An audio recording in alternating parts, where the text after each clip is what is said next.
Hello mga Gayyem! Magandang araw po ngayon.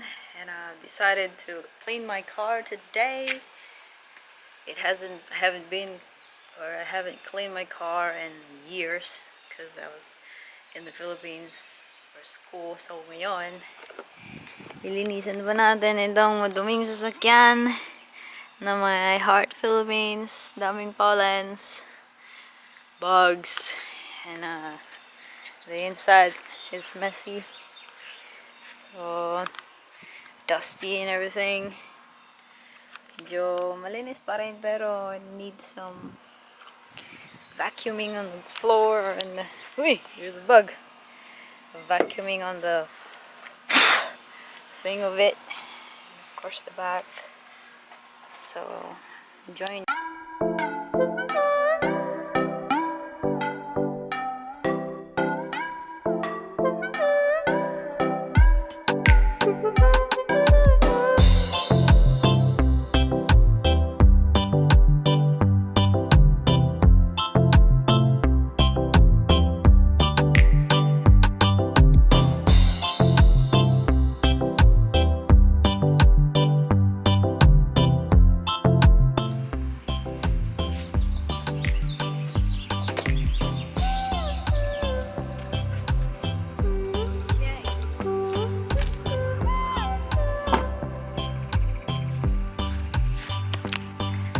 Ito po yung natanggal sa harap.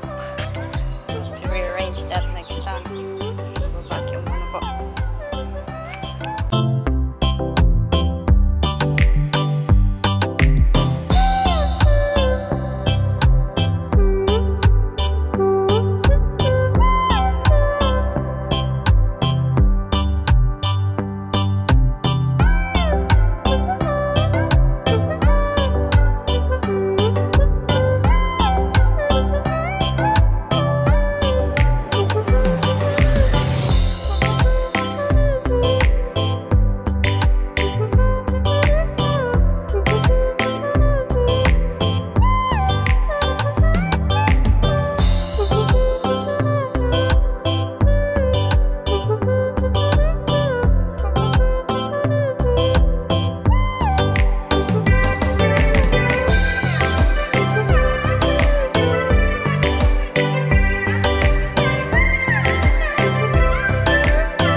na po. Mas shinier na ang sasakyan. Mas malinis na sa loob. Nawala na yung pollens. And the floor is cleaner. Diba? Iyon, oh. Iyon, oh. Then, likod. Di mo pala yung car seat doon. Wheels are clean. Back's good. So, yun na nga, ho. Yun na nga. Salamat po sa panonood. Thank you po. And of course, if you haven't subscribed to my YouTube channel, subscribe na po. Hit the bell. And thank you very much. And God bless.